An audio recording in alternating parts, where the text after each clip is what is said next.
Good morning, everybody, and welcome to the Kube Vanguard.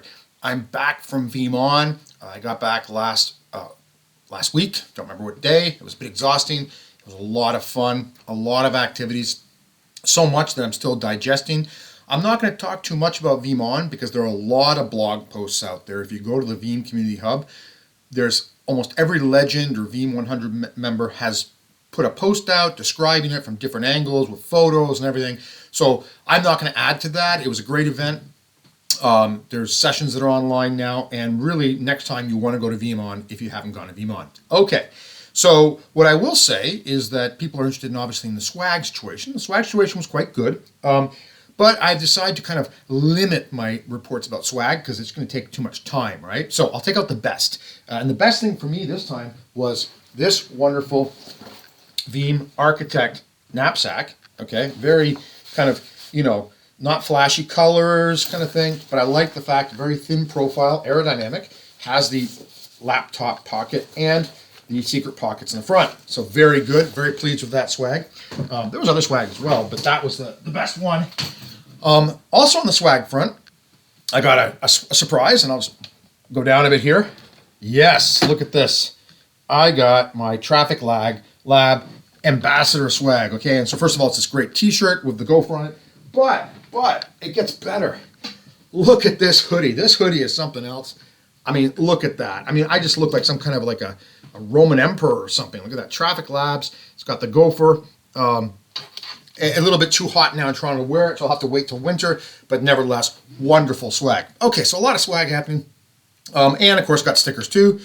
I got to decide what to, well, I don't put stickers on my laptop until I'm past my 3 months of probation at the new job. I just, somebody's superstitious about that. Put all these stickers on and they fire you. No, so, or they might get annoyed, right? It's our laptop kind of thing. So I'll wait to get past my probation, and then I'll just devour my laptop with stickers. I've got a whole bunch waiting.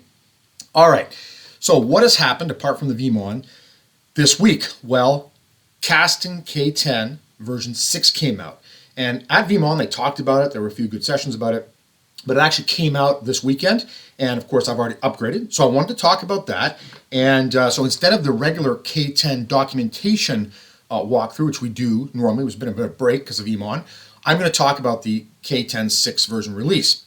I haven't had much time to look at it, and there's a lot of new interesting things, but we'll just have a quick session over this to talk about. So first and foremost, what I want to show you is, well, there's the K10 dashboard, which of course looks the same, but let's talk again about upgrading, because probably you have a K10 version 5.10 or 5.11 and you want to upgrade. Well, nothing's changed. If you go to the documentation page, you will see the description how to upgrade, and it's extremely simple. If you copy and paste this, it's going to upgrade your K10 installation, okay? So what's going to do here, let's do a little walkthrough. Helm repo update. It's going to go and update all of your Helm repos, so not just Kasten. So if you have like Prometheus or anything else in there, it's going to go through and update and get the latest ones, okay?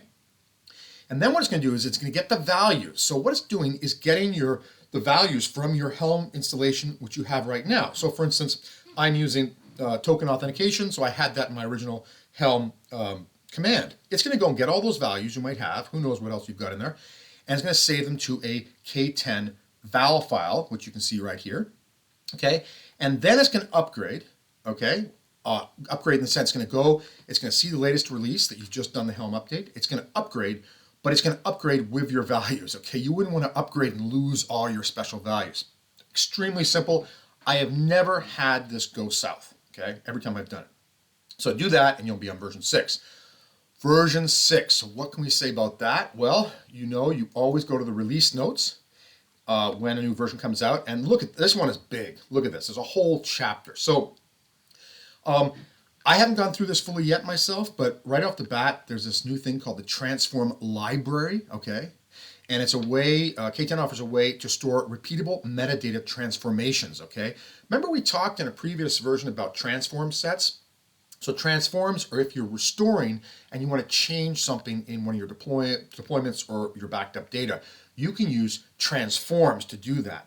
Now, again, a reminder, it used to be that you'd have to do it every single time, okay? And it was a little bit inconvenient in that sense. And then Kasten came out with transform sets. So you could save these, so you could reuse them, okay?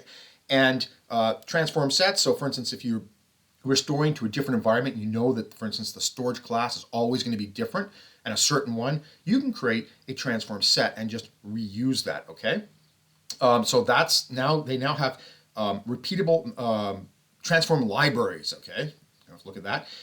Multi-cluster license management. Now, I haven't personally dealt with this yet, but I've heard people talking about it. If you have multiple clusters and you're using the multi-cluster manager, before all the licenses were separate. It's a bit annoying. Now they're allowing you, if you choose, to pool your license between all your clusters, okay? Application fingerprinting. This is going to be an interesting one. It's a newly deployed stateful applications can be automatically mapped to the appropriate blueprints to achieve proper data consistency. Okay, that's really interesting. And what it means is if you have blueprints, which you're using for, remember, application aware, or to inject commands into your deployments or your applications before or after backups, okay? What you can do now is have this fingerprinting where you create a new deployment, and if you forget to do the blueprint, for instance, it'll automatically attach a blueprint to that. Now, I don't know how that works yet. I'm not going to pretend I do, but I understand the concept. So this would be interesting. It'd be something to go forward and look at.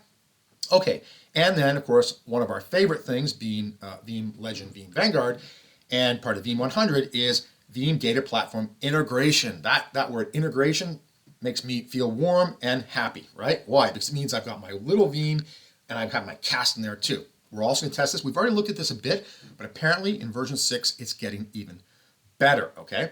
So K10 version 6 can now be connected to the Veeam Data Platform Veeam 12, allowing centralized visibility and management of Kubernetes backups in Veeam backup application Veeam 12. Okay, K10 v6 also enables instant restore capabilities, okay? Now that is something really cool. I actually talked about that before, that it was coming, but now it's available. Now keep in mind, it's restricted in the sense that it's only available for certain workloads, vSphere, CSI driver, and I think only the FCD disks. But obviously where it's appeared, it's going to grow, obviously. So that's one to keep in mind. And there's some other little things here as well, but those are the main features. Okay, so in relation to instant recovery, people may ask more questions about it. They actually now have a knowledge base article on it. So here it is, K10 Instant Recovery with Veeam Backup and Replication vPower NFS Data Store. So you know that in Instant Recovery, it uses the vPower NFS Data Store. So same things here being leveraged. And here's a nice little article, tells you all about it. So I haven't even read this yet, but I'm going to look. It's all brand new. So that'll be nice and interesting to look at. Okay. As far as what it looks like, again, I don't see any major differences right off the bat. This is just my Rancher desktop cast in K10, so it's not on vSphere, it's not multi-cluster or anything like that. So let's go to settings. One thing I will point out, and so this is my little bucket that I created locally, is here are the transform sets I was talking about, which are a wonderful feature.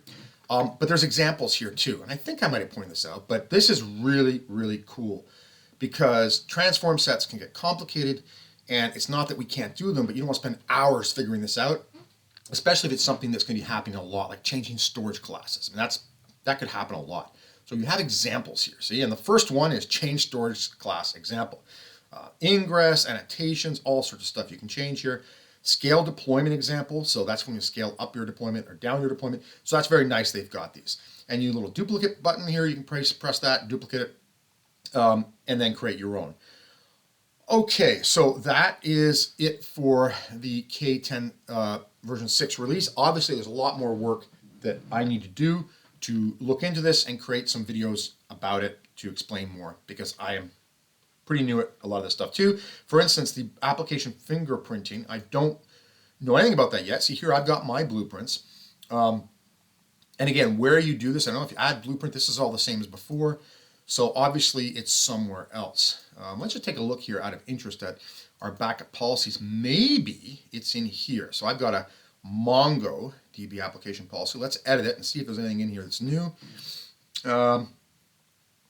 I sometimes like to do this, so before even reading the documentation fully, I wander into the upgraded product, in a lab obviously, not in production, and I look around and see if something sticks out, and then I read about it. So, yeah, I mean, this looks pretty much the same, but obviously fingerprinting is there. There's also something about ransomware too I was reading, that it can detect ransomware. Again, I'll have to look into this deeper. Okay, so that is the version 6. A lot of work to do there still. So next week on the K10 documentation walkthrough, we're probably going to go to using K10. In fact, I think I got a little bit of time left here now. I could start right now because it hasn't been too terribly long. Still have 5 minutes for my YouTube restricted space. So, I mean, using K10, well, we've done a lot of this already in a lot of my videos. Dashboard overview. Okay, this will be quick. There's your dashboard, applications, policies, usage reports. Okay, it's pretty straightforward. This is in the documentation, obviously. So if we go to our real dashboard, oops, where did it go? Oh, that's exactly what you're going to see. What I love about K10 is it's very intuitive. Okay, you don't have to be a Kubernetes genius to understand what's going on here. I've talked about the dashboard a lot, and it hasn't changed much. Pretty much the same as before. But you know, if you have a application which is in your system which hasn't been backed up, it'll come under unmanaged. Okay, so you can press that. This can be the default namespace, done by namespaces here. I'm not going to back up the default namespace, but I could create a policy from here. So you've seen that before. One area which what has changed more in the past is the usage and reports. That grew, and I've got daily reports enabled here. And as you can see, you can download the PDF. And you notice here it says version 5.5.10 because I was on version 5.5.10 and I only upgraded to 6 yesterday. So you can go from 5.10 to 6. And then Grafana, out of the box, it works. Isn't that nice? Look at that. So it really does all the work for you. Again, go in there, play around with it, and have fun. All right, that's enough for this week. Very short overview. What I will say, though, is I'm also starting another little series called the CK Exam Series. I'm going to film it right after this one. And what it is that I passed my CK exam 3 years ago, believe it or not. Time flies when you're getting old. And so I have to do it again. Hopefully this time will be easier because I've done a lot in 3 years. Nevertheless, you can't take the CK exam lightly. It is tough. So what I decided to do this time is do my usual studying on Code Cloud, especially because they have all the challenges, the CK mock exams, which are fantastic. But I'm also going to use my Rancher desktop on my laptop to go through some of the concepts of the CKA. So you can look at them too and play around with it as well and help if you're going to go for the exam to go for the exam too. If you don't want to take the exam, that's fine. It's just extra learning, okay? So that'll be coming up next, but that's it for the Cube Vanguard this week. Please check out all the reports on VeeamON in the Veeam Community Hub. There's some really interesting things, some great photos too, and we will see you again next week. Thank you.